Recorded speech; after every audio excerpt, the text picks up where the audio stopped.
ஸ்ருதி ஸ்மிருதி புராணம் ஆலய கருணாலயம் நமாமி பகவத் பாதசங்கரம் லோகசங்கரம் ஸ்ரீல ஸ்ரீ குரு மகா காஞ்சி பெரியவா அனுகிரக பரிபூர்ண கிருபா கடாச்சகம். குரு சுக்கிரன் டிவி நேயர்களுக்கு வணக்கம். நான் உங்கள் வாழ்க வளமுடன் ஜோதிடர் ஸ்ரீ ஸ்ரீ குருமுரளி. என்றும் காஞ்சி மகா பெரியவா குரு வழியில் குருவை நேசிப்போம், குருவை போற்றுவோம். அன்பார்ந்த குரு வாரிசு அன்பர்களே, இன்றைக்கு நம்ம எதை பத்தி பார்க்கணும்? வருகின்ற சுக்கிர பகவானுடைய கிரக பயிற்சி. நம்ம தொடர்ந்து நம்முடைய குரு சுக்கிரன் டிவில எல்லா கிரக பயிற்சியும் கொடுக்குறோம். மாத பலன் கொடுக்குறோம், தமிழ் மாதம் கொடுக்குறோம், ஆங்கில மாதம் கொடுக்குறோம். எல்லா கிரக பயிற்சிக்குமே நிறைய சப்போர்ட் பண்றீங்க. நிறைய சப்ஸ்கிரைபர் நம்முடைய குரு சுக்கிரன் டிவி நிறைய பேர் கொடுத்துருக்கீங்க. அது மட்டும் இல்லாம எனக்கு நிறைய குடும்ப ஜாதகமும் கொடுத்துருக்கீங்க. அனைவருக்குமே பொங்காலம்மன் சார்பாக ஒரு மனமார்ந்த நன்றியை தெரிவிச்சுக்கிறேன். ஏன்னா குரு அருள் இல்லையே திரு அருளே கிடையாது. என்னுடைய வீடியோ எல்லாம் பாருங்க, எல்லாமல்ல அம்பாளுடைய கோயில்லையும் குரு வழிபாடுலையும் கோயிலும் தான் என்னுடைய வீடியோ பதிவு பண்ணுவேன். நம்முடைய ஆன்மீக பயணம் நல்லபடியாக உங்களுக்கு வந்து சேரணும். இதுதான் எங்களுடைய சிந்தனை, எங்களுடைய சேனலுடைய நோக்கமே. இதுல இப்ப இந்த சுக்கிர பகவானுக்கு கிரக பயிற்சி எது மாதிரி ஒரு யோகத்தை கொடுக்க போறான்னு பார்ப்போம். ஏன்னா இது லாப சுக்கிரனா வர்றார். நல்லா பாருங்க, கால புருஷனுக்கு கும்ப ராசியில பயிற்சி ஆகிறது லாப சுக்கிரன். எது மாதிரி லாபத்தை கொடுக்க போறார்? 12 ராசிகளுக்கு நம்ம பார்க்க போறோம். இதுல எல்லாமே நான் சொல்லக்கூடிய பதில் தான். இது வந்து ஒரு பொது பலனா கொண்டு போங்க. ஃபர்ஸ்ட் உங்களுடைய பிறப்பு ஜாதகம், சுய ஜாதகத்துல லக்னம் என்பது உயிர், ராசிங்கிறது உடல். அப்புறம் அந்த உயிரை மீறி உடல் வேலை செய்யாது. அப்ப விதி ஜாதகத்துல என்ன திசா புத்தி நடக்குது, இப்ப சுக்கிர பகவான் புத்தி வருதா, இல்ல சுக்கிரன் உங்களுக்கு உங்க ஜாதகத்துல எப்படி இருக்கிறாரு, அதை பார்த்துக்கிட்டு இந்த பலன் எடுத்தா துல்லியமா உங்களுக்கு வரும். ஃபர்ஸ்ட் திசாபுத்தியை பார்த்துட்டு இந்த பலன் எடுங்க, மேட்சாகி உங்களுக்கு கரெக்டா வரும். இது எல்லாமே நான் ஒரு பொது பலனை தான் கொடுக்குறேன்.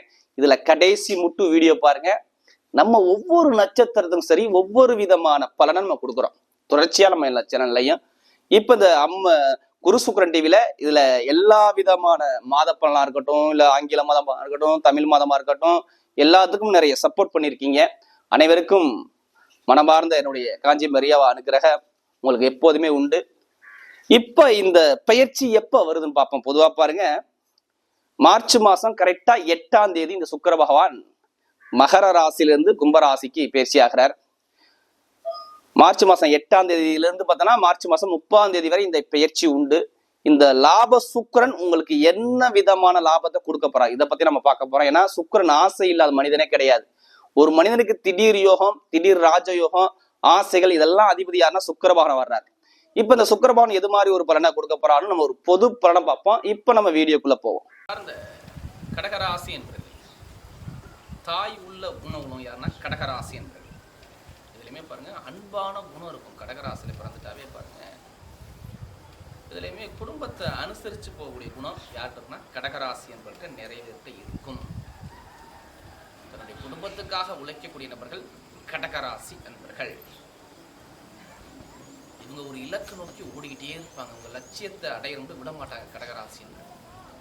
உங்களுடைய லட்சியத்தை அடைஞ்சாகணும். கடகராசியில பிறந்துட்டாங்க நிறைய ஒரு பிடிவாத குணம் உங்கள்கிட்ட நிறைய இருக்கும். இவங்க நீங்க சொன்னாலும் கேட்பாங்க, அவங்க சொன்ன கேட்பாங்க, இறுதி முடிவு தான் எடுப்பாங்க. ஒரு வீடு, வண்டி, வாகனம், பூமி, இது மாதிரி நிறைய ஆசைகள் இருக்கும் கடகராசியில பிறந்துட்டாவே. இதுலையுமே ஒரு நிம்மதியாக ஒரு சுகமுகமாக வாழணுன்ற எண்ணங்கள் இவங்க நிறைய தன்னுடைய ஃபேமிலிக்காக தன்னையே இழக்கக்கூடிய நபர்கள் கடகராசி. தாய் மாறி இவர்கிட்ட நிறைய பேர் பாருங்க, வெளிநாடு, வெளியூர், நிறைய பேர் கடகராசியில பிறந்துட்டாவே போயிடுவாங்க. பிறந்த பூர்வீகத்தை விட்டு வெளிநாடு, வெளியூர் வச்சு நிறைய பேர் வசிக்கக்கூடிய நபர்கள் யாருன்னா கடகராசி என்பவர்கள் தான். கடவுளை பிறந்துட்டாவே ஓடி ஓடி சம்பாதிக்கக்கூடிய நபர்கள் கடகராசி. கலை, கற்பனை, பயங்கரமாக கற்பனை பண்ணுவாங்க. இந்த மாதிரி யாருமே கற்பனை பண்ண முடியாது. ஒரு விஷயம் நினைச்சிட்டாங்கன்னா இந்த விஷயத்தை வரும்போதே கற்பனை பண்ணிட்டு வருவார். இதை இப்படி பண்ணால் நல்லா இருக்குமே, இதில் இப்படி பண்ணால் நல்லா இருக்குமே, பயங்கரமாக கெப்பாசிட்டி பயங்கரமாக. கலை இசையில் ரொம்ப ஆர்வம் இருக்கும். எப்போதுமே கலை இசையில் ரொம்ப ஆர்வம் காட்டக்கூடிய நபராக இருப்பார். நிறைய பேர் டீச்சிங் லைன்லாம் பாருங்கள், இவங்க தான் இருப்பாங்க. உணவு சம்மந்தப்பட்ட துறை இவங்க தான் இருப்பாங்க.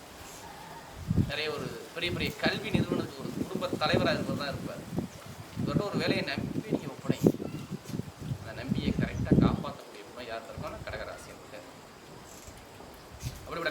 என்பவர்களுக்கு வரக்கூடிய சுக்கிர பகவானுடைய கிரக பயிற்சி இது மாதிரி ஒரு யோகத்தை கொடுக்க போறார். அப்புறம் இது எல்லாமே நான் ஒரு பொதுவான ஒரு பலன் தான் கொடுக்குறேன். சில பேர் இதில் வாழ்நாள் பலனாக எடுத்துக்கிறாங்க. ஃபஸ்ட்டு ஒரு பொது பலனாக எடுங்க. ஏன்னா உங்களுடைய பிறப்பு ஜாதகத்தில் என்ன திசா புத்தின்னு பாருங்க. ஏன்னா லக்னம் என்பது உயிர், ராசிங்கிறது உடல். அப்போ அந்த உயிரை மீறி இந்த உடல் வேலை செய்யாது. அப்போ விதிஜாதத்தில் பார்த்துக்கிட்டு தான் அந்த பலன் எடுக்கணும். சில பேர் எடுத்தவொடனே இதை வாழ்நாள் பலனாக கொண்டு போயிடுறாங்க. நம்ம என்ன கர்ம வழியில் பிறந்திருக்கோம் பார்க்கணும். நம்முடைய பிறக்கும் போது நம்ம பிறந்த தேதி, பிறந்த நேரத்தில் எந்த கிரகங்கள் நமக்கு யாருக்காச்சும் ஒரு கிரகம் யோகமாக இருக்கும், ஒரு கிரகம் பலவீனமாக இருக்கும். ஏன்னா 12, அதாவது இந்த 9 நவகிரகங்களுமே பலமாக இருக்காது. ஒருத்தருக்கு ஏதாச்சும் ஒரு கிரகங்கிறது ஒரு பலவீனமாக இருக்கும். அந்த நேரம் அந்த திசா புத்தி வரும்போது அந்த பலவீனத்தை பார்ப்பார். எல்லா டைமும் ஒரு மனிதன் பிரச்சனையை பார்க்க மாட்டார். யாருமே பிரச்சனை இல்லாத மனிதன் இந்த கலியுகத்தில் வாழ முடியாது. எல்லாத்துக்குமே இறைவன் கர்மவினை கொடுப்பார். அந்த திசைகள் புத்திகள் வரும்போது அந்த கர்மவினை தாண்டி தான் அவர் வரணும். பெருசாக உள்ளதை சின்னதாக குறைக்க முடியும். எப்படி? பரிகாரம் மூலமாக. நல்லா பாருங்கள், பரிகாரம் மூலமாக ஒரு பெருசாக அடி வருதான் அது சின்ன கீரலை பண்ண முடியும். அவ்வளோதான் பரிகாரங்கள். அதான் நம்முடைய முனிவர்கள், சித்தர்கள், மகான்கள் என்ன சொல்லிட்டு போயிருக்காங்க. ஒரு விஷயத்துக்கு ஒரு பரிகார ஸ்தலத்தை சொல்லிட்டு போயிருக்காங்க. போய் அங்கே போய் வழிபாடு பண்ணு, இந்த பிரச்சனை கொஞ்சம் முடிவுக்கு வரும்பா. ஒரு பிரச்சனை தானே நம்முடைய நண்பர்கள் எல்லாமே ஜாதகம் நோட்டை எடுக்கிறாங்க. இப்போ சுக்கரை பவனை பற்றி பேசுகிறோம்னா நம்ம அவங்க ஜாதகம் சுக்கரன் எப்படி பார்க்கணும், இது பொறுத்து தான் இங்கே பலன்கள் மாறும். யாராவது சுக்கர தசை சுக்கர பற்றி வந்துட்டா பாருங்க, நோட் எடுத்து போயிடுவாங்க. நிறைய பேர் கடகராசிக்கெல்லாம் வரும், சுக்கர தசையை பார்க்காம இருக்க மாட்டாங்க. கண்டிப்பாக அவங்களுக்கு வரும். ஜாதகம் எப்படி இருக்கான்னு பார்க்கணும்ல, அவருடைய ஜாதகம் எப்படி சுக்கரன் நல்லா வரா கெட்ட வரான்னு பார்க்கணும்ல. பார்த்து தான் இங்கே பலன் சொல்ல முடியும். எடுத்தவொடனே சுக்கரன் எல்லாத்துக்கும் ஒரே மாதிரி பலன் கொடுக்க மாட்டார். 5 விரலும் ஒரு மாதிரி இருக்காதுல்ல, ஒவ்வொரு விரலும் ஒரு மாதிரி சேஞ்ச் கிடைக்கும். அது மாதிரி தான் இந்த கிரக பயிற்சி. அதனால இது எல்லாமே நான் ஒரு பொது பலனாக கொடுக்குறேன். ஏன்னா நம்ம உடம்புல 9 கிரகம் இருக்குது சரிங்களா. லக்னம் என்பது உயிர், ராசிகள் உடல். அதை மீறி தான் இங்கே வேலை செய்யும் சரிங்களா. இதில் கடைசி மட்டும் வீடியோ பாருங்கள். நம்முடைய கடகராசி என்பவர்கள் நமக்கு நிறைய சப்ஸ்கிரைப் கொடுத்துருக்காங்க. நமக்கு நிறைய ஜாதகமும் கொடுத்துருக்காங்க.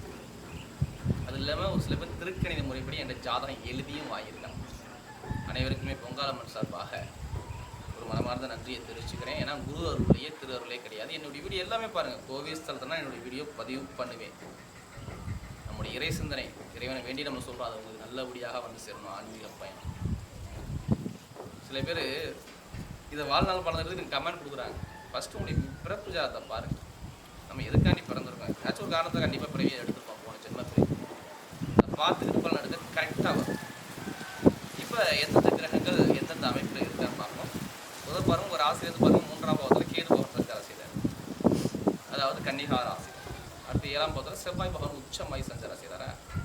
8ஆம் பாவத்தில் சூரிய பகவான், புதன் பகவான், சனி பகவான், சுக்கிர பகவான், 4 கிரகங்கள் உங்களுக்கு 8ஆம் பாவத்தில் சஞ்சாரம் செய்கிறாங்க. அடுத்து பாருங்க, 9ஆம் பாவத்தில் ராகு பகவான் சஞ்சாரம் செய்கிறார். அதே மாதிரி பார்த்தா 10ஆம் பாவத்தில் குரு பகவான் சஞ்சாரம் செய்கிறார். இதை ஒரு சில தினத்துக்கு அப்புறம் பார்த்தீங்கன்னா இப்போ சூரிய பகவான் 9ஆம் பாவத்துக்கு போயிடுவார். இப்போ கரெக்டாக மார்ச் மாதம் 14ஆம் தேதிக்கு அப்புறம். அடுத்து செவ்வாய் பகவான் பாருங்க 15ஆம் தேதிக்கு அப்புறம் அவர் 8ஆம் பாவத்துக்கு போகிறார். எல்லாருமே என்ன சொல்லுவாங்க, கடகராசி சொல்லி பயம் கொடுக்குறதே அஷ்டம சனி. அஷ்டம ஸ்தானத்தில் சனி பகவான் இருக்காரு. அப்போ பெருசாக எதுவும் பாதிக்க மாட்டாரா சொல்லி ஒரு மன குழப்பத்திலே நிறைய பேர், அந்த குழப்பத்திலே சில பேருக்கு பயமே வந்துடும். குழப்பத்திலே வாழ்க்கையை கோட்டை விட்டுருவாங்க. அஷ்டம சனி வந்துருச்சு, எதுவும் அடிச்சு நம்மளை பயங்கரமாக படித்திருமா, நம்ம போன பிறவில என்ன பண்ணோம் சொல்லி ஜாதகத்தை பார்க்காம பலன் எடுக்காதீங்க. ஒரு சில பேருக்கு சனி பவன் யோகமாகவும் இருக்குங்க. நல்லா பார்த்துங்க, எல்லாத்துக்குமே அஷ்ட சனி பாதிக்காது. 5 விரலும் 5 வித மாதிரி இருக்காது. ஒரு சில பேருக்கு சனி பவன் இந்த அஷ்டம சனி வந்தால் தான் யோகத்தை கொடுக்கும். இதை புரிஞ்சுக்கணும். யோகத்தை இந்த அஷ்டம சனியில் தான் அவர் வீடு கட்டுவார், இடம் வாங்குவார், பூமி வாங்குவார், ஏதாச்சும் ஒரு விரைய செலவு பண்ணிட்டு உட்காந்துருப்பார். இப்போ இதுவும் அஷ்டம சனி தான், இதுவும் விரைய செலவு தான். நல்லா பார்த்துக்கோங்க. அதனால் சனி பவனை கண்டு பயப்படாதீங்க. சனி பவன் நம்முடைய கர்ம வினைக்கத்தப்ப தான் பலனை கொடுப்பார் சரிங்களா. இப்போ சனி பவன் வந்துட்டாருன்னா யார் உங்கள் ஜாதகம் எப்படி நல்லா இருந்துட்டாருன்னா நல்ல விஷயத்தை கொடுத்துட்டு போயிடுவாருங்க. இதே சனி பவன் சரியெல்லாம் என்ன பண்ணுவார், மனைவி, நண்பர்கள், வேலை, உத்தியோகம் இதில் தான் தடை இருக்கும். வேறு எதுலேயுமே தடை இருக்காது. கேட்டு பாருங்க. வேலையில் பிரச்சனை கேட்டு பாருங்கள், மனைவியிட்ட பிரச்சனையாக கேட்டு பாருங்கள், குடும்பத்தில் ஒரு மகிழ்ச்சி இருக்காது, பூர்வீக இடத்துல பிரச்சனையாக கேட்டு பாருங்கள். இதெல்லாம் ஏதாச்சும் ஒரு சுற்றி விடுவார். எது பலம் தெரியல, உடம்புல கண்டமாக ஒரு மனக்குழப்பத்துக்கு ஆளாகிறது. அடிப்படுறது, உடம்பு ரீதியில் அடிப்படுறது, காலில் கையில் ஏதாச்சும் அடிப்படுறது, இது மாதிரி சின்ன சின்ன தடையை கொடுப்பாரு சனி பகவான். அப்போ சனி பகவான் இருக்கிற இடத்த பார்த்து நம்ம சொல்ல முடியும். இதே ஒரு சில பேர் வெளிநாடு போவார், வெளியூர் போவார், வீடு கட்டுவார், வண்டி வாங்குவாங்க, இது எல்லாமே இப்போ பண்ணுவார். இப்போ ஜாம் இருப்பார். கஷ்டம சனி தான், இதுவும் யோகத்தை தான் கொடுக்கும். அப்போ ஜாதகத்தில் இருக்கிற இடத்த பொறுத்து தான் சனி பகவான் பலனை கொடுப்பார். இது எல்லாமே சனி பகவான் கெடுப்பார், சுகம் கெடுக்காதீங்க. இருக்கலே நல்ல ஒரு கிரகம் எதுனா சனி பகவான் தான். நம்ம கர்மவினை எடுத்து காட்டக்கூடிய கிரகமே சனி பகவான் தான். நம்மளுடைய முன்னோர்களை காட்டக்கூடிய கிரகம் சனி பகவான் தான். சனி பகவான் மாதிரி கொடுக்க முடியாது, சனி பகவானுக்கு எடுக்க முடியாது. சனி பகவான் கொடுக்குறத யாரும் தடுக்க முடியாது, சனி கெடுக்கிறத யாரும் தடுக்க முடியாது. அந்த அளவுக்கு பலன் கொடுப்பாரு. இப்போ இந்த சுக்கிர பகவான் உங்களுக்கு என்ன யோகத்தை கொடுக்க போறாரு? எல்லாம் பாருங்க, எல்லாமே 8ஆம் இடத்துல எல்லா கிரகம் இணையுதா? 8ஆம் இடத்துல கிரகங்கள் இணைஞ்சாலும் பாருங்க, அது நிற்கக்கூடிய நட்சத்திரம் தான் இங்கே பேசும். சனி பகவான் உங்களுக்கு 8ல் நிற்கிறாப்புல இருக்கும். யாருக்கெல்லாம் ராகு சனி நல்லா யோகத்தில் இருக்கா அவங்க இப்போ டாப்பாக இருப்பாங்க. ராகு சனியும் யாருக்கெல்லாம் கடகராசி என்பது நல்லா இருக்கும் அவங்களாம் நல்லா டாப்பாக இருப்பாங்க. ஏன்னா ராகுக்கு 9ஆம் செட் ஆகிட்டாருங்களா. ராகு 9ஆம் பாகிஸ்தான் வந்துட்டார். அவருடைய சாரத்தில் தான் சனி பகவான் நிற்கிறாரு, சதய நட்சத்திரம் போகிறாரு. அப்போ என்ன பண்ணுவார்? 9ஆம் பட்டம், பதவி, புகழ், அந்தஸ்து, கௌரவம், வெளிநாடு வெளியூர் எல்லா அந்தஸ்து கௌரவத்தையும் தள்ளி கொடுத்துருவார். அப்போ இங்கே கெட்ட பலன் நடக்குதா? நல்ல பலன் தான் அஷ்டம சனி நடக்குது ஒரு சில பேருக்கு. இப்போ என்ன பண்ணுவார்? 8 சுக்கிரன் போகிறார். சுக்கிரன் போக நட்சத்திரம் பாருங்கள், அவிட்ட நட்சத்திரம், சதய நட்சத்திரம், புரட்டாதி நட்சத்திரமா? செவ்வாய் போக நட்சத்திரமா அவிட்டம். உங்களுக்கு செவ்வாய் யார்? 5ஆம் வீட்டு 10ஆம் வீட்டு அதிபதியா? அப்போ தொழில் பண்ணுற எண்ணம் உங்களுக்கு ஓடுமா? அது தொழில், நம்மளுடைய குடும்பம், குழந்தை இதை பற்றி சிந்திப்பீங்களா? அப்போ இதில் நல்ல ஒரு மாற்றத்தை கொடுக்க போகிறாரு. அப்போ இப்போ என்ன பண்ணலாம்? அஷ்டம சனி வந்தாலும் தொழிலுக்குள்ள கிரகம் தசாபுத்தி வந்துச்சா தொழிலை ஸ்டார்ட் பண்ணிடணும். தொழிலில் மிகப்பெரிய யோகத்தை கொடுத்துருவார். உங்களுக்கு உயர் பதவி தேடி வர போதுங்க. இடமாற்றம் பண்ண முடியும். வேலை உத்தியோகம் இடம் மாற போகிறீங்க. வேலை உத்தியோகம் நிரந்தரமான வேலை பார்க்க போகிறீங்க. வேலை உத்தியோகம் தொழில் ரெண்டுமே நல்லா இருக்குது. ஜாதக தசாபுத்தி கூட நல்லா இருக்க மட்டும் பார்த்துட்டு எடுங்க. சூப்பராக இருக்கும் என்னை பொறுத்தவரை. நான் தர சொல்ல மாட்டேன். தசாபுத்தி நல்லா இருக்கும், அவ்வளோதான். சனி பகவான் நல்லா வர கெட்ட வரா, இதை பார்த்துட்டு இப்போ பலன் தூக்கி வைங்க. கரெக்டாக மாற்றும். இப்போ வெளிநாடு போனீங்கன்னா, வீடு கட்டினீங்கன்னா, இடம் வாங்கினீங்கன்னா, இதுவும் அஷ்டம சனி தானே. இந்த செலவை கொடுத்துட்டு போவார், அவ்வளோதான். இது ரெண்டுமே எப்படி சுற்றினாலும் ஏதாச்சும் ஒரு விரைய செலவு பண்ணுவீங்க. நீங்கள் ஒரு விரயத்தை பணத்தை விரயம் பண்ணுவீங்க, அது கண்டிப்பாக நடக்கும். இப்போ இது மாதிரி கண்டிப்பாக பண்ணிக்கலாம். வீடு கட்டுறது, இடம் வாங்குறது, பூமி வாங்குறது, மாதிரி விரைய செலவு பண்ணிக்கோங்க. தொழில் இடம் மாற்றுறது நிறைய வேலை உத்தியத்தில் பிரச்சனை இருக்குது. இப்போ சரி பண்ணி கொடுத்துருவாரு பாருங்க. நல்ல ஒரு அனுகூலம் கண்டிப்பாக கிடைச்சிடும். இப்போ 100% வேலை உத்தியோகம் நிரந்தரமான ஜாப் கிடைக்கும். ஜாப்பில் பிரச்சனை, வேலையில் பிரச்சனை, உத்தியோகத்தில் பிரச்சனை, மேல் அதிகாரிட்ட பிரச்சனை இருந்துச்சா? இருக்காது. அதிகாரி பிரச்சனை வராது. ஏன் இருக்காது? 2ஆம் வீட்டு உங்களுக்கு பாருங்கள், கரெக்டாக மார்ச் மாதம் 14க்கு அப்புறம் பாருங்கள், சூரியன் போய் 9ஆவது பாக்கியத்தில் போயிட்டாருன்னா உங்களுக்கு தொழிலோ வேலை உத்தியோகத்தோ நல்ல ஒரு அனுபவத்தை கொடுத்துருவார். படிக்கக்கூடிய மாணவர்கள்லாம் என்ன பண்ணி படிப்பு கல்விக்கு தடையே சொல்ல மாட்டேன். இனிமேல் கல்வியில் எல்லாமே நீங்கள் சாதிப்பீங்க. அஷ்டம சனி வந்தாலும் படிப்பீங்க. கல்விகள் தரப்படாது. கல்வியில் நல்ல ஒரு மாற்றங்கள் வரும். கண்டிப்பாக எக்ஸாம் எழுதுங்க, அரசு எக்ஸாம் எழுதுங்க, கண்டிப்பாக உண்டு. திடீர்னு வேலை கிடைக்கலாம், உங்களுக்கு வாய்ப்பு உண்டு. அதுவும் 14ஆம் தேதிக்கு அப்புறம் கிடைக்கலாம், சூரியன் இருக்கிறதுனால. அப்போ நல்ல ஒரு மாற்றம். மெயினாக திருமணத்தில் தானே மெயினாக பிரச்சனை. இனிமேல் திருமண பிரச்சனை இருக்காது, பயப்படாது. கொஞ்சம் கொஞ்சமாக சரி பண்ணுறாரு. ஜனவரி மாதம் தான் கொஞ்சம் கொஞ்சம் சரியாகி வந்துருக்கும். திருமணத்தில் உள்ள கணவன் மனைவி ஒற்றுமை நல்லாயிருக்கும். முதல் திருமணம் சரி, 2வது திருமணம் சரி, ரெண்டுமே பண்ணுங்கள். திருமண பிரச்சனையுமே காதல் திருமணம் கண்டிப்பாக பண்ணுவீங்க, நல்லாயிருக்கும். உங்களுக்கு நல்ல ஒரு அனுகூலத்தை கொடுத்துருவாங்க. ஏன் காதல் திருமணத்தை பண்ண சொல்கிறேன்? 11 கூடயே சனியோட சேர்ந்துட்டாருங்க, 7ஆம் வீட்டுக்கு சேர்ந்துட்டாரு. அப்போ திருமணத்தை பண்ணலாமா பண்ண வேண்டாமா? காதல் திருமணம் 2வது திருமணம் ஏதாச்சும் ஒன்று பண்ணுவீங்க, சூப்பராக இருக்கும். திருமணத்தில் என்னை பற்றி பிரச்சனையே கிடையாது. நல்ல ஒரு அனுகூலத்தை அமைச்சு கொடுத்துருவார். தந்தையோட சொத்து, தாயோட சொத்து, பூர்வீக சொத்துல பிரச்சனை சரியாகும். இதெல்லாம் கண்டிப்பாக பண்ணலாம். அரசியல்வாதிகளாம் பாருங்கள், எதிர்பார்த்த ஒரு முன்னேற்றம் உண்டு. அரசியல்வாதிகள் எதிர்பார்த்ததை விட நல்ல ஒரு எதிர்காலங்கள் இனிமேல் நல்லா இருக்கும் அரசியல்வாதிகளுக்கு. அதேமாதிரி பாருங்கள், கூட்டு தொழில் சூப்பராக இருக்கும். கொஞ்சம் ஜாமீன் போகிறத மட்டும் தவிர்த்துருங்க. மற்றபடி எல்லாமே நீங்கள் தைரியமாக இறங்கலாம். லாட்ரி யோகம் இப்போ எடுங்க. லாட்ரி யோகத்தை இப்போ எடுக்கணும். 11 கூடிய 8ல் இருந்தால் எதிர்பார்த்த திடீர் உங்களுக்கு கிடைக்கும். கடகராசியில் பிறந்துட்டாவே அதுக்காண்டி அதிலே பணத்தை போட்டு வரைய முடியாமல் ஜாதகத்துக்கு முயற்சி பண்ணுங்கள். கண்டிப்பாக அந்த யோகம் உண்டு. அதேமாதிரி மருத்துவ செலவு இனிமேல் இருக்காது, கடன் பிரச்சனை இருக்காது. கொஞ்சம் கொஞ்சமாக இனிமேல் கம்மி பண்ணி குறைச்சிட்டு வந்துடுவீங்க. இனிமேல் எதிர்காலங்கள் நல்லா இருக்கும். இனிமேல் டைமிங் உங்களுக்கு கிட்ட நெருங்கி வரும். குரு உங்களை நோக்கி வந்துக்கிட்டே இருக்கார். 11ல் மட்டும் குரு வரட்டும். அந்த குரு பேசி நான் வீடியோ போடுறேன். அதுக்கப்புறம் பாருங்க உங்களுடைய வாழ்க்கையை. அப்போ இனிமேல் எல்லாரும் நல்லா இருக்கும். பெண்களுக்கெல்லாம் பாருங்கள் நிறைய வெற்றி கொடுத்துருவார். இப்போ நம்ம நட்சத்திர பலன் பார்த்துருவோம். அதோடைய முதல் நட்சத்திரம், அதோட முதல் நட்சத்திரம் எது பார்த்தீங்கன்னா புனர்பூச நட்சத்திரம். இதுலேயுமே பொறுமையான குணம் இருக்கும். ஒரு பொறுமைசாலிங்க, புத்திசாலிங்க, வேலை உத்தியோகத்தை பற்றி சிந்திப்பாருங்க, குடும்பத்தை பற்றி ரொம்ப சிந்திப்பாருங்க.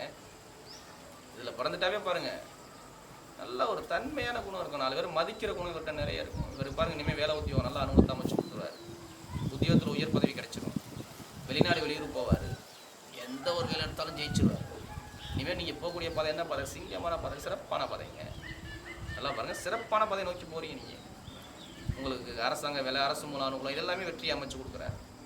வீடு, இடம், பூமி, வண்டி, வாகனம் இது எல்லாமே சிறப்பாக அமையும். நிறைய பேர் பொறுமையாக இருங்க, எல்லாமே நீங்கள் ஜெயிப்பீங்க. அவ்வளோதான், பொறுமையாக இருந்துட்டாவே ஜெயிச்சிருவீங்க.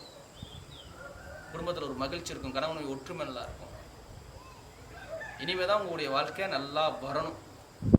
அடுத்து பூசணத்தில் படாத பாடு இல்லை மனுஷன், என்னடா வாழ்க்கை, வாழ்க்கைனா இப்படி தான் வாழணுமா, இதுக்காண்டி நம்ம எதுக்காண்டியா வாழ்கிறோம் அப்படிங்கிற சிந்தனைக்கு போனவங்க பல பேர். ஏன்னா இந்த நட்சத்திரத்தில் பிறந்தவங்களுக்கு ஒரு சில பேருக்கு சனி பவன் சரியா இல்லைன்னா பல இடத்தை கொடுத்துருவா, மனக்குழப்பம் ஓடிக்கிட்டே இருக்கும், ஏதாச்சும் நம்மளுக்கு ஒரு நல்லது நடந்துடாதா அப்படிங்கிற சிந்தனைக்கு போயிருப்பீங்க. இனிமேல் அந்த சிந்தனை வேணாம், இனிமேல் நல்ல விஷயம் உங்களுக்கு வரப்போகுது. வீடோ இடமோ பூமியோ வண்டியோ இடமோ நீங்கள் கட்ட போகிறீங்க, இது கட்டுவீங்க. உங்களுக்கு மார்ச் 8க்கு அப்புறம் வீடு கட்டுவீங்க, வண்டி வாங்குவீங்க, வாகனம் வாங்குவீங்க, இடம் வாங்குவீங்க, பூமி வாங்க, ஏதாச்சும் ஒரு யோகம் நிறைய செலவு பண்ண போகிறீங்க. இல்லை வெளிநாடு போயிருங்க, உங்களுக்கு நல்ல ஒரு யோகத்தை கொடுக்குறாரு, படிப்புகள் நல்ல ஒரு முன்னேற்றத்தை கொடுத்துருவார், மாணவ மணிக்கலாம் தொழில் நல்ல ஒரு மாற்றத்தை கொடுப்பார், உத்தியோகத்தில் இடமாற்றத்தை கொடுப்பார். எந்த ஒரு முயற்சியாக நம்ம உங்கள் பக்கம் வெற்றியாக வந்து சேரும். அதாவது பூசணத்தில் பிறந்தவங்க கணவன் மணி ஒற்றுமை நல்லா இருக்கும், உடல் உபதை இருக்காது, இனிமேல் பயப்பட வேண்டாம். இனிமேல் நீங்கள் போகக்கூடிய பாதை ஒவ்வொரு ஸ்டெப்பும் நல்லா அனுபவத்தை அமைச்சு கொடுத்துருவார். அடுத்து ஆயிலி நட்சத்திரத்தில் பிறந்தவங்க, இவங்களுடைய குணமே என்ன? வாழ்க்கையில் 2 விதமான குணம் ஓடும், இதை செய்வோமா செய்ய வேண்டாமா, ஒரு மனக்குழப்பம் ஓடிக்கிட்டே இருக்கும். யாரு சொன்னாலும் கேட்க மாட்டார், 2 பக்கம் தலையாட்டுவார், இப்படி எப்படி காட்டுவார். கடைசியில் இவர் தான் முடிவு பண்ணுவார். இவர் படப்படன்னு ஒரு பட்டாசு மாதிரி ஓடிக்கிட்டே இருப்பார் இவருடைய எண்ணங்கள். இப்போ பாருங்கள் ஆயில் நட்சத்திரத்தில் பிறந்தவங்களுக்கு பாருங்கள் எல்லாமே வெளியூர் வெளிநாடு பிஸ்னஸ் சூப்பராக இருக்கும், கமிஷன் பிஸ்னஸ் எல்லாமே நல்லாயிருக்கும். அதேமாதிரி உடல் உபாதை இருக்கும், வயிறு சம்மந்தப்பட்ட தொந்தரவு, கால் தொந்தரவு, இடுப்பு வலி ஏதாச்சும் தொந்தரவு இருந்திருக்கும், இனிமேல் இருக்காது. உடல் தொந்தரவு இருக்காது, ஒரு நிம்மதியான ஒரு வாழ்க்கை வாழ போகிறீங்க. படிப்புகள் நல்லாயிருக்கும், கமிஷன் ஏஜென்சி பண்ணுறவங்களுக்கு சூப்பராக இருக்கும், ஐடிஐ ஃபீல்டு நல்லாயிருக்கும், வண்டி வாகனம் வச்சு பிஸ்னஸ் பண்ணுறவங்க நல்லாயிருக்கும், வெளிநாடு வெளியூர் வாழ்க்கை நல்லாயிருக்கும், கணவன் மனைவி ஒற்றுமை நல்லாயிருக்கும். இனிமேல் நீங்கள் போகக்கூடிய பாதை எல்லாமே நல்லாயிருக்கும். குழந்தை பாக்கியம் கண்டிப்பாக கிடைச்சிடும். குடும்பத்தில் ஒரு நிம்மதியான ஒரு வாழ்க்கை, அறிவை மட்டும் யூஸ் பண்ணுங்கள், கரெக்டாக நீங்கள் ஜெயிச்சிருக்கீங்க.